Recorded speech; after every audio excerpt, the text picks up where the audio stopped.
I'm not ashamed to own my Lord, nor to defend his cause. Maintain the honors of his word, the glory of his cross. In this lesson, we're going to finish off our series by looking at fossils and fairy tales. And I refer to it as fairy tales because there's some very tall tales out there about our supposed ancestors. And we'll talk about that as we get towards the end of the lesson. We've started each of our lessons with a number of quotes, and we'll do the same in this lesson. Charles Darwin, of course, he's the origin or the beginning of this whole Darwinian theory. Darwin has said this is in his book on Origin of Species. Why then is not every geological formation and every strata full of such intermediate links? Geology assuredly does not reveal any such finely graduated organic chain. And this perhaps is the most obvious and serious objection which can be urged against my theory. He acknowledged that there was no fossil evidence to actually support his theory. That's quite an acknowledgement. Now, having said that, and we've talked about how Darwin has written on Origin of Species with a few of the quotes that we've talked about, he will poke a hole and then he'll fill that hole up. And to him, this didn't seem to be a huge issue. In fact, he believed that as more fossils were uncovered, eventually his theory would be shown to be true. And but if his theory is true, then by now we ought to have seen all kinds of intermediaries, these beasts and creatures that are partway between others that we do see in the fossil record, and yet there has not been that. Darwin, in his own day, still in the book on Origin of Species, he talks about how the top paleontologists and geologists of his own time did not accept his theory. He says the most eminent paleontologists, named Cuvier and Agassiz, Barrand, Pictet, Falconer, E. Forbes, and all our greatest geologists, as Lyell, Murchison, and Sedgwick, have unanimously, often vehemently, maintained the immutability of species.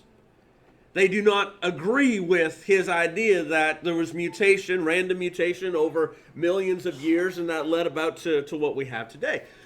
His own peers did not agree with his theory. He believed his theory would eventually be vindicated again, but he continued to write this. He said, "He who rejects this view of the imperfection of the geological record will rightly reject the whole theory. For he may ask in vain where are the numberless transitional links which must formerly have connected the closely allied or representative species found in the successive stages of the same great formation." His theory has not been vindicated. There have not been transitional forms found. There are no intermediaries in order to demonstrate, yes, Darwinian evolution is true. Stephen Gould, a paleontologist, former professor at Harvard University, he's written this: "The extreme rarity of transitional forms in the fossil record persists as the trade secret of paleontology. The evolutionary trees that adorn our textbooks have data only on the tips and nods of their branches. The rest is inference, however reasonable, not the evidence of fossils." Only on the tips and the nodes of the evolutionary tree. You've seen those trees in the textbooks. Got all kinds of creatures, and there's lines between them and intermediaries sometimes, depending on how detailed the tree is. And these creatures that we've not seen anything like that, and yet there's an image of it inside of the tree. And he acknowledges, sorry, that's not actually true. That's not what the science reveals. There's a lot of inference involved. Well, we think this is what there was. We just have no evidence to support that. Neither the creature itself existing today, nor any kind of fossil record that it ever existed. And yet the tree persists, which says that humans came from ape-like creatures and that horses and dogs are related, and all those different links that you find inside the Darwinian tree. David Raup, he's a paleontologist and a paleobiologist.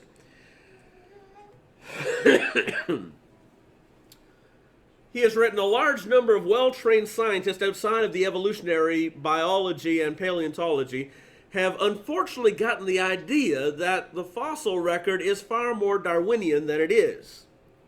This probably comes from the oversimplification inevitable in secondary sources, lower-level textbooks, and semi-popular articles, and so on.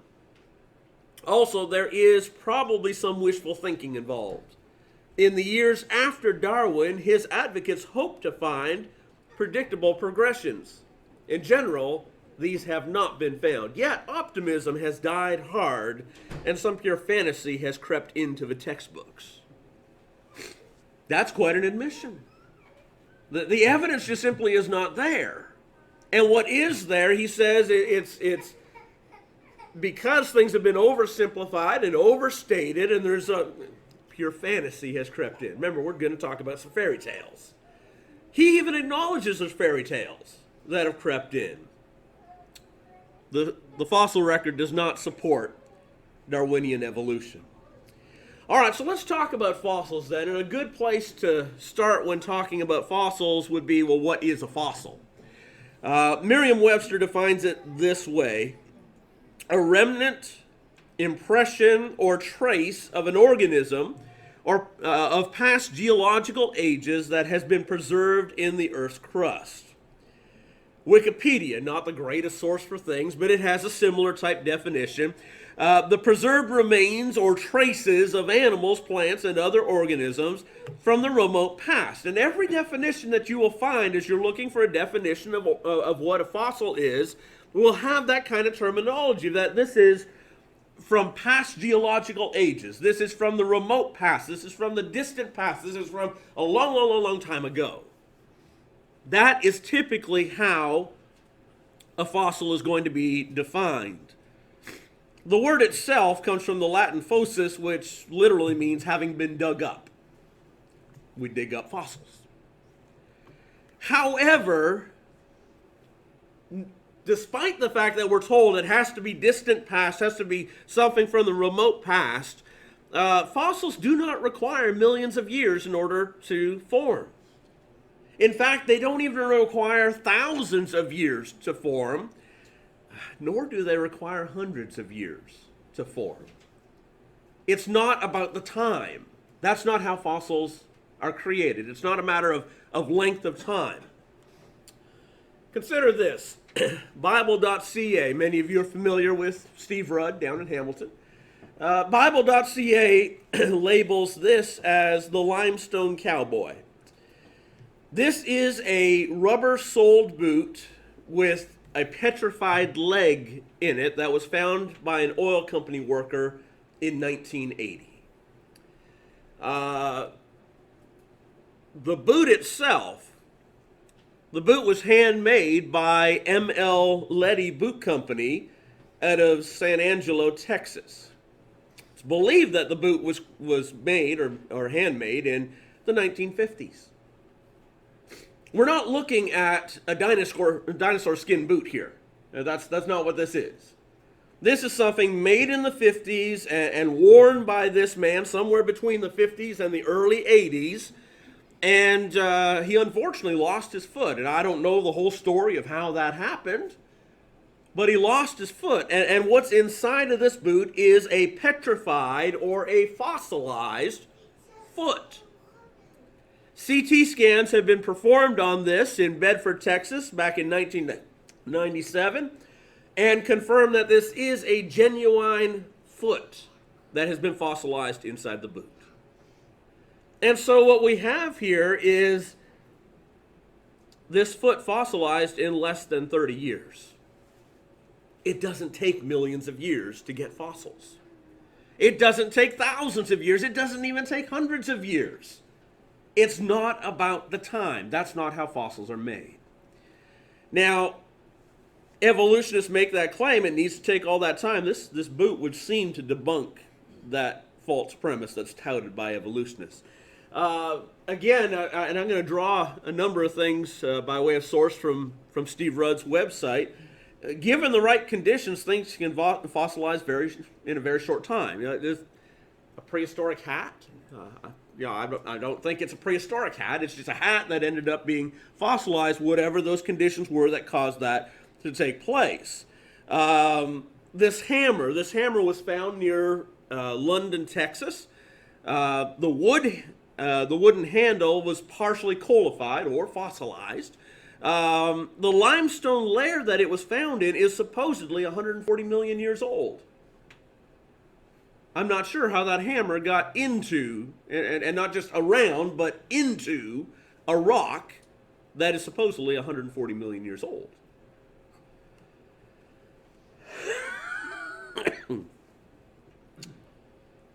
That looks a lot like a finger. Well, the bottom one is a finger. The top one, it looks a lot like a finger. And what some scientists have claimed about this was found in the Glen Rose Formation in Texas. And some scientists have said, well, look, it looks like a finger, but no, it's just a rock. Nothing more than a rock. The formation that this was found in, the claim is that the rock formation there is 110 million years old. So that would be too old to find a human finger in this rock formation.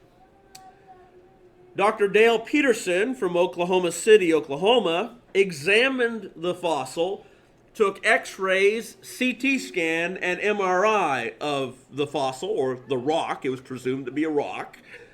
And he was able to identify inside of it through this testing joints and tendons. Rocks don't have joints and tendons. Fingers do. It's a fossilized finger. In a rock that is supposed to be 110 million years old, which is way too far back for humans. Soft tissues. What soft tissues do is they decay and disintegrate. If a shrimp washes up onto the beach, typically what is going to happen is it's going to be pecked by a bunch of birds, and then the remaining tissue is just going to rot away and there's no more shrimp left. This is a fossilized shrimp. It has not been pecked by any birds. It is all there. It is intact.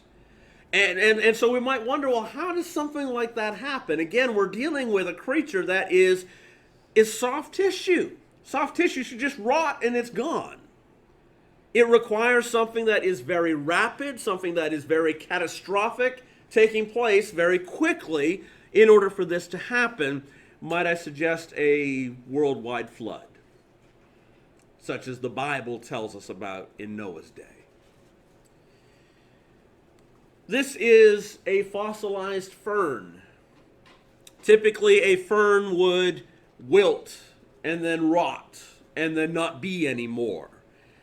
And that all would happen before it would ever have a chance to turn into a fossil. And yet here we have it. Here is a fern that is a fossil, a perfectly preserved branch. Again, something very fast, something very catastrophic needs to happen for a fern to become a fossil. Here's another fossilized fern. Notice this one is actually in a bent position. How does a fern get into that bent position? Well, here's how. I don't think somebody was holding the other one, but maybe the wind was blowing and had it bent over. But you know what's going to happen with this one. As soon as that person lets it go, it's going to spring back up and be standing upright again. And so that being the case, how then does this one get fossilized in that bent position? Something very quick, something very drastic, something very large took place. And so again, wind or rushing water or something of that nature was pushing on this at the time that it was slammed very vigorously into the rock face in which it was fossilized. There's no other way that it ends up being bent like that and a perfect looking fern.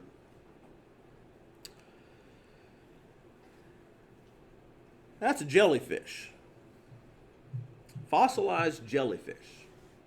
Now let's think about that for a moment. A jellyfish, there's no bones. There's no hard tissue at all in a jellyfish. In fact, a jellyfish is 95% water. When a jellyfish washes up on shore, it almost immediately starts to evaporate. That's basically what happens to it, is it begins to evaporate. And in just a few short hours in the sun, all that's left is that faint imprint on the sand. If you've walked along the beaches down in Florida or wherever, you may have seen that, this imprint on the sand where, okay, there was a jellyfish there. There isn't now. He's evaporated. He's melted away. And then what happens is the tide comes in, and then you go walking there the next day, and he's gone. Even the imprint's not there. This is not an imprint of a jellyfish on sand. This is a jellyfish in rock. This is a fossil. How do you get that? Not over millions of years. It happened instantly. Talking about instantly, here's a fossil of a fish eating another fish. Opened his mouth, he was about to have dinner, and he got slammed into a rock very, very quickly, very, very hard. And the two of them are there. Likely shouldn't have that side so grayed out as it is. But here's the tail of the second fish, and there he is right in the mouth of the first. That doesn't happen over millions of years. Did they just pose in that pose in order to be fossilized? That's not how it happened. Something very quick, something very drastic, very catastrophic took place. There's no shortage of fossils. There are all kinds of fossils around. And there's fossils of creatures that we know. We're going to find fossils of birds and shrimp and fish, frogs, dragonflies, seahorses, octopus, spiders, lizards, lemurs, hippos, whales. There's fossils of all kinds of things that you and I would be able to identify. Even occasionally, footprints have been fossilized. We'll talk about that in a moment. But there's all kinds of fossils that we look at it. Okay, I know exactly what that is. I can identify that. There's also a number of fossils that have been dug up from extinct creatures, and what I would identify these distinct extinct creatures. We look at it, we know what it is. That's a dinosaur, and various forms of dinosaurs.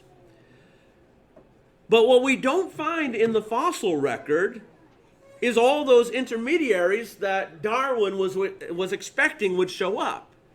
And that those who have clung to the Darwinian theory wish were there. We just simply don't find them. We find things that we know and that are still alive today, and we find things that are very distinct, not things that seem to be part this and part that, not the intermediary type thing, but things that are very distinct. We find that, but we don't find the intermediaries, the things that go between this creature and this creature to result. It's just not there.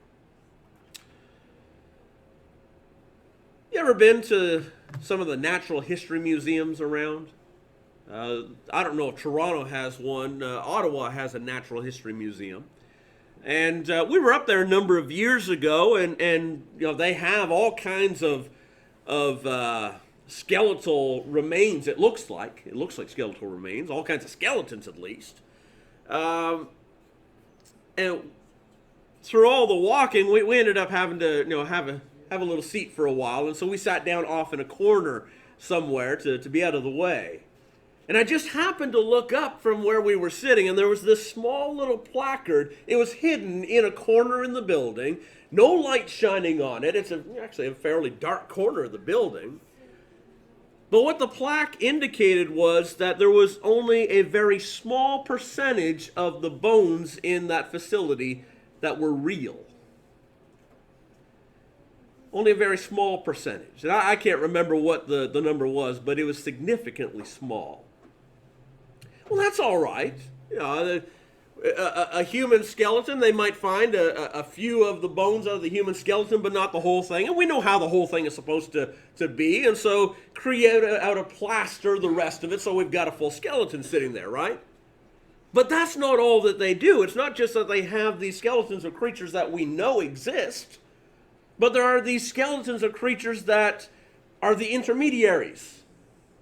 The thing that came up out of the ocean before it became a wolf. So it's no longer a whale or whatever it was in the ocean. It's not yet a wolf walking on the land, but it's something in between. They have these supposed fossil remains of these. The problem is none of that is bone. The whole thing is a plaster representation of what scientists wish they had found. It's not real. It's a fake.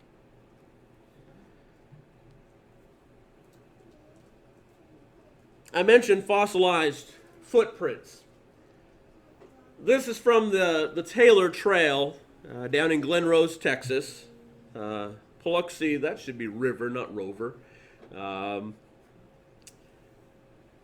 For a footprint to fossilize, again, what did we say needs to happen for fossils to happen? Millions and millions of years, right? No. Thousands, no. Something catastrophic. Something catastrophic. That's how fossils are created. For a footprint to fossilize, you need something catastrophic happening right away. You go for a walk on the beach. People go walking on the beach every day. They leave their footprints in the sand, and then again you go the next day or maybe later that day. Your footprints are not there anymore. They've been washed away. And so for a footprint to be turned into stone, something very disastrous has taken place. This is a footprint image from the Taylor Trail, as we've mentioned, Paluxy River down in Glen Rose, Texas. The trail consists of a sequence of 14 human prints alternating right and left. And so somebody was walking. And what makes this fossilized footprint so interesting is that it's not alone. There's actually dinosaur prints in the area. Now, here's what evolutionary scientists have said about the implication of human and dinosaurs coexisting. This is again from Richard Dawkins. He says, we should be very surprised to find fossil humans appearing in the record before mammals are supposed to have evolved. If a single well-verified mammal skull were to turn up in 500 million year old rock, our whole modern theory of evolution would be utterly destroyed. That's his admission. Now, I understand we're not talking about a skull here. We're talking about a footprint. But not only was this human footprint found in the same region as dinosaur prints, it actually was a print within a print. They're crossing each other. Now, notice, let's see if we can highlight these. There's the dinosaur print. Let me click that back and then bring it back again. There's the dinosaur print. And then here's the human print inside the dinosaur print. We've got a print within a print. I don't think he was following him or anything like that. It seems like they were both headed the same direction, fleeing from something. Richard Dawkins actually wrote about this kind of thing that has been found in Texas in his book, The Blind Watchmaker. He identified them as fake human footprints. So he acknowledges the dinosaur prints are real. He says they're fake human footprints. They were carved during the Depression to fool tourists in the dinosaur beds of Texas. You want to make more money? Go ahead and carve a human print inside of the dinosaur print. People are going to pay money to see that. I guess that's the idea. My understanding is that what's been done is that they've analyzed the depression in the rock here and the thickness of the rock underneath to see, is this something that was carved in, or is this something that, because you press your foot down on sand, it compacts the sand underneath your foot. It's not the same as carving into the rock. And so that's my understanding, is that it's been tested and verified that way. Again, I'm not an expert in these things. I'm revealing to you things that I've seen as studied in preparation here. But, again, back to Steve Rudd's website, Bible.ca. It's recorded there about this type of print being presented at a creation conference in 1989 in Dayton, Tennessee. Don Patton, some of you may have met Don or seen some of Don's presentations. He was the one doing the presentation. Bible.ca reports that two well-known evolutionists were present, and at least one was conspicuously disturbed by this presentation. Both flew to Dallas the next morning and went immediately to the Paluxy River. It was reliably reported that they were there in the river that afternoon with an iron bar. End quote. The iron bar was to destroy what had been presented, because that's not the kind of thing that they would like people to be able to see. Well, let's move on from fossils and start to focus on the fairy tales. Now, again, we need to be fair that this doesn't represent exactly what the evolutionist says. They don't believe that we started out as monkeys or orangutans or chimpanzees and we became human. They believe we have a common ancestor with those creatures.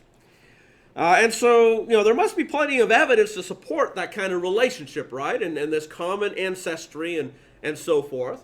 Well, here's a quote from Lyle Watson, who's a botanist, a zoologist, biologist, anthropologist as well.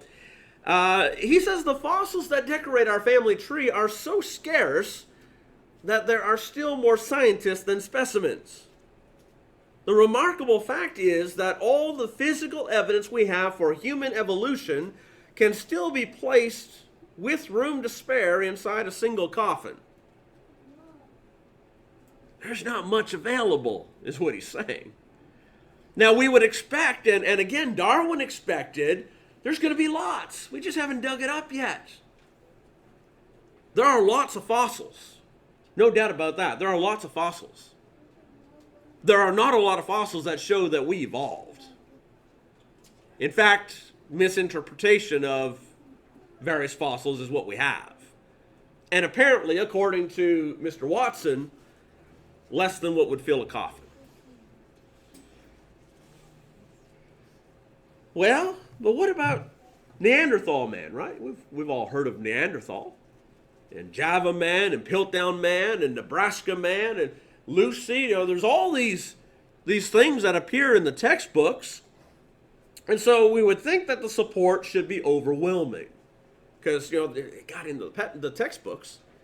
Well, let's talk about Neanderthal for a little bit. Neanderthal, the name was given to these bones that were discovered in the Neander Valley in Germany in the mid-1980s.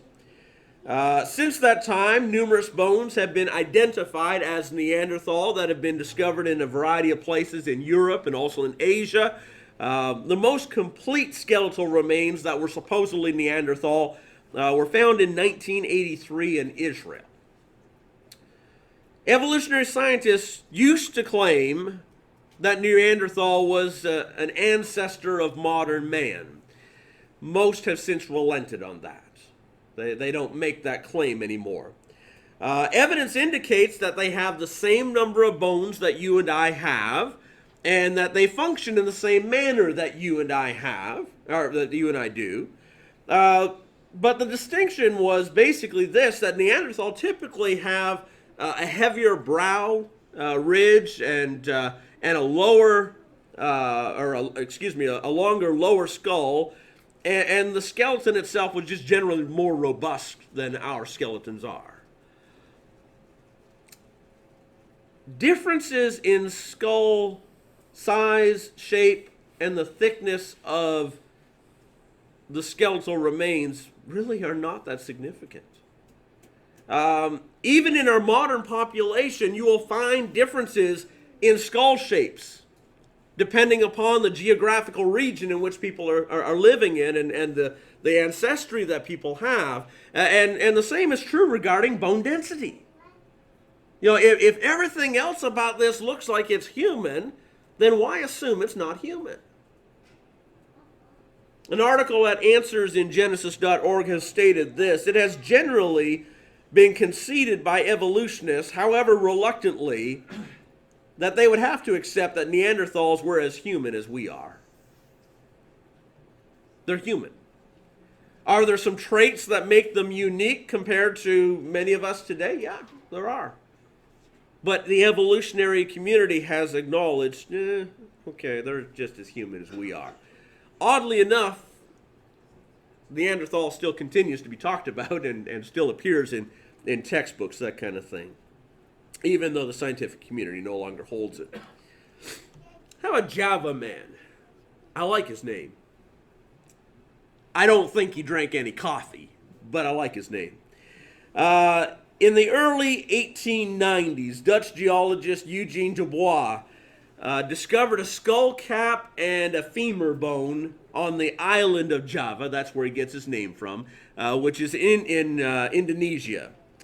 The skull cap was ape-like, and so it's smaller than modern man, but the femur was human-like. And so the thought was, okay, we've found an ancestor of ours.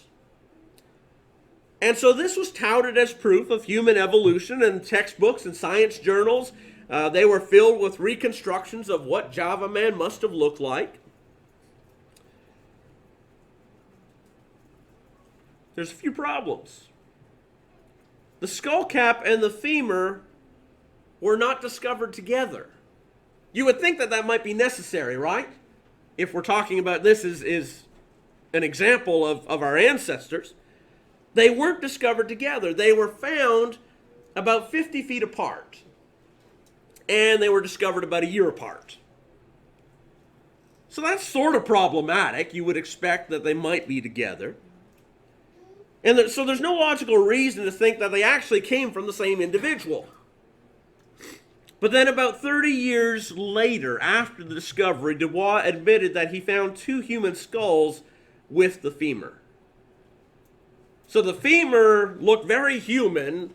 The initial skull, which was found 50 feet away and a year away, looked very unhuman, looked ape-like. But when he found the femur, he found two human skulls with the femur. Would it not make a lot more sense that the femur belonged to one of those humans that was with the femur, rather than the piece of an ape that was found 50 feet away a year removed? Java Man was a fake, and yet references to it persisted in textbooks. How about Piltdown Man? Piltdown Man, a worker at a gravel pit in the UK found a skull. 1908 was when it was discovered. Apparently, at first, he thought it was a coconut, and so he decided to crack it open. I've not been to the UK, but they don't grow coconuts there, do they? That just seems sort of odd to me. But anyhow, he cracked it open, and when he tried to crack it open, of course, the whole thing just split into pieces. The parts of this cracked skull were given to an amateur archaeologist. His name is Charles Dawson. And he contacted Arthur Woodward, who is the keeper of geology at the Natural History Museum in the UK. And so the two of them went back to the site, to this pit, to search about 4 years later to see if they could find other parts of the skull. And it came out much later, then they did discover more parts. But it came out much later that Dawson made all of the discoveries. Woodward must have had his eyes closed or something, right? Dawson made all of the discoveries, And then eventually it was revealed the reason he made all the discoveries was because he'd actually planted bones there to be discovered. The fraud was exposed about 40 years later. Parts of skull were found that were human. Other parts were found that were from an orangutan. Other parts were found that were from a chimpanzee. But he planted them and carried on this hoax. Microscopic analysis revealed that there were file marks on the teeth. The teeth were from a chimpanzee. There were file marks on the teeth in order to age them. And the skull had been dyed in order to make it look older. Piltdown Man was a fake. Nebraska Man. Just by the name, you know where he was found. He was found in Nebraska. 1922, Harold Cook handed a fossil that he had discovered to Dr. Henry Osborne. Dr. Osborne passed it along to Dr. William Matthew, who then passed it along to Dr. William Gregory and Milo Hellman. The consensus among all these doctors who had looked at it, all these experts, as they looked at this fossil remain, they believe it belonged to some kind of anthropod ape, and so believed to be a close relative of humans, but also somewhat ape-like. It's one of those missing links we've been looking for. Articles were published in science magazines telling the world of this new discovery, this new man-like ape that had been discovered now in North America. All kinds of details were created to reveal what he must have looked like and what his family life was like. And we've got a whole history on him based on these fossil remains that were found. Well, you might wonder what was found, right? Because we know so much about Nebraska Man. We're told so much about him. What was found that told us all this? It was a tooth. One tooth. Not even a whole skull. One tooth. Further digging in 1927 revealed that it was actually a hog's tooth. Wasn't human, wasn't ape. It's from a hog. Over 13 years later, it was still being taught as evidence for evolution. Still appearing in textbooks. Lucy. Folks talk about Lucy a fair amount. Lucy was discovered by Donald Johansen in Ethiopia. It was a 20% complete skeleton and deemed to be an ancestor, a modern man, dated to be 3.5 million years old. Now, there are a number of challenges with Lucy. Lucy's leg bones are broken. And in fact, one end of Lucy's leg bones is crushed. And so the problem with that is, well, we can't actually determine how tall Lucy was because of the crushed bones. The hip and the pelvic bones are incomplete. And depending upon how scientists shape that, what kind of angle they give to it and so forth, they can make her appear like an upright hominid rather than an ape. Just depending on how they shape it. It's a matter of interpretation. The knee joint was found over a mile away. Might not be her knee joint. And it was found in strata that was 200 feet deeper. Really might not be her knee joint. There's only sparse and shattered sections of her skull. Not very much to go on up there. And so that makes reconstruction of the skull impossible. The entire upper face is missing. Haven't a clue what the jaw bones look like, anything of that nature. If you go to museums, you will find a variety of Lucys out there. Even the evolutionary community can't agree what Lucy looked like. There's just a variety of different images of here's what Lucy looks like and here's what Lucy looks like. And it's all a matter of interpretation on what Lucy looked like. Of course, they make her half ape and half human. Now, that's an obvious thing, right? She has to be an intermediary.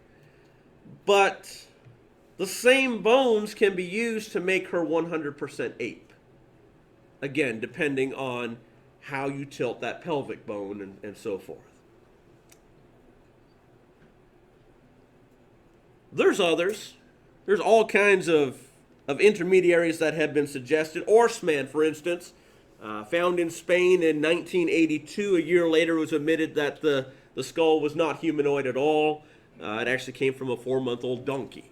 There's just so many like that where here's the evidence, and then later on, oh, okay, no, sorry, we faked it.